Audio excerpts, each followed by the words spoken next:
Now, the most definitive story of Arkham Asylum, which explains its origins, and is considered one of the best Batman stories around, is Arkham Asylum, A Serious House on Serious Earth, written by Grant Morrison.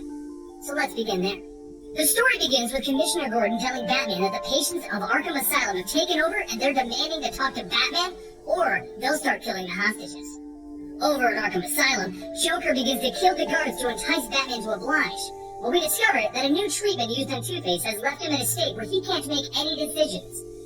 One of the hostages, Dr. Ruth, has tried giving him a 6-sided dice and some tarot cards, hoping that he'll discover the ability to make his own decisions. But all it has done is render him completely unable to make any decisions. He's even unable to decide if he should use the bathroom, because it takes too much time to go through the cards to decide if he should go. Batman breaks in and begins to confront the Joker, and he demands that Joker free the hostages, which he actually does. But then he leads Batman to Dr. Ruth, one of the therapists that did the treatment on Two-Face, and Cavendish, Arkham's administrator. The two of them wanted to stay because they can't leave the facility in the hands of the Joker, or so they claim.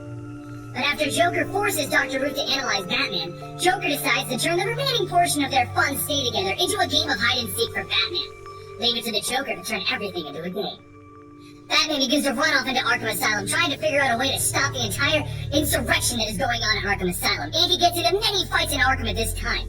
He ends up fighting Clayface, the Mad Hatter, Moxie Zeus, Killer Croc, and many other well-known villains to Batman, and eventually he makes his way up to a secret room high on top of the towers of Arkham.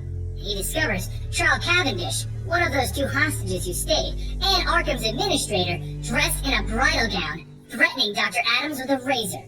Batman realizes that Cavendish actually arranged all of this. He freed the inmates. He lured Batman here, and he is the mastermind behind losing Arkham the Joker. But why would he do this? Cavendish has Batman read the journal of Ademus Arkham, the founder of this facility. It is revealed that Arkham's mentally ill mother suffered delusions of a supernatural bat tormenting her. Eventually, after trying to treat her, Arkham himself began to see the same bat, and he decided to cut his own mother's throat to end her suffering. He blocked out the memories of doing this to his mother until one of his patients actually raped and murdered his wife and daughter. Traumatized by everything that has happened to him, Arkham put his mother's wedding dress on and grabbed her razor and vowed to bind the evil spirit of the bat with a binding spell. He tortures the man who killed his family in the name of treatment. And this continues until Arkham himself becomes incarcerated in his own facility. He died in a cell in his own prison, scrawling the binding spell on the walls, floor, and ceiling with his own fingernails. Cavendish found the wedding dress, the razor, and Arkham's journal, all in this secret tower, and he believed that he should continue Arkham's work.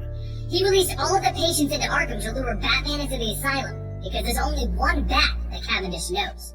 And that's the Batman. And he must be the supernatural bat that Arkham spoke of. Batman and Cavendish struggle while Dr. Adams looks for a way to get her own revenge, and Batman ends up trying to talk some sense into Cavendish and not hurt him. But Dr. Adams is so upset by the way she was treated that she slits Cavendish's throat with the razor. Batman quickly recovers and grabs an axe, and he breaks down the front door of Arkham and looks at all of the inmates and states, "You're free. Go now." The Joker wants to know why they shouldn't all just kill Batman right now. I mean, they're all standing in front of him. There's no way he could defeat all of them. But Batman simply tosses Two-Face's coin to him and says, "Let Harvey decide what happens to me. If the normal side lands up, Batman can walk. But if the scarred side lands up, then they get to kill Bob." Joker loves this idea because of how tormented Harvey has become. He agrees to it just to see Harvey suffer one more minute. Harvey flips the coin, and he says, Batman can go free. Joker bids him farewell and says, "If life in the asylum," and he's referring to the outside world, "if life in the asylum is ever too much for you, you have a home here, Batman." As Batman vanishes into the night, we see the coin actually did land on the scarred side, but Two-Face decided to let Batman go anyway.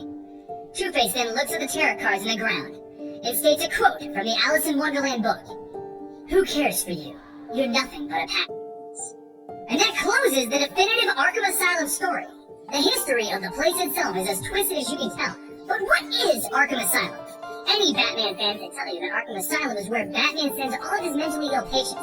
If they're considered a normal villain, they get sent to Blackgate Penitentiary. But Arkham gets used in stories far more often because most of Batman villains are mentally ill. Arkham is located on the outskirts of Gotham City and is inspired by the works of H.P. Lovecraft. Originally, it was created for Batman number 258 in October 1974, but it didn't receive its true backstory until the 1980s.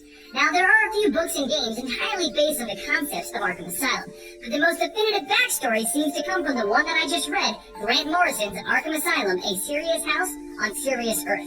Now, it's also known as Batman Arkham Asylum in some circles, but with the recent release of that video game going by the same name, I think we've more kind of resorted back to the original title. Now, Arkham is interesting because if this really existed, it would have been shut down a long time ago. Not only is it known for not containing its prisoners and some of the most dangerous individuals running free, such as the Joker, but it's also been overrun by the inmates countless times. It's also known for turning its own employees into insane mental patients who are out to get Batman. We all know about Dr. Harleen Quinzel, who is Harley Quinn, but did you also know that it turned Lyle Bolton, Dr. Jonathan Crane, and Hugo Strange into Batman villains? Or, because you may know them better, Lockup, Scarecrow, and Hugo Strange. You didn't think of a new name. Most people probably know him from the games, though.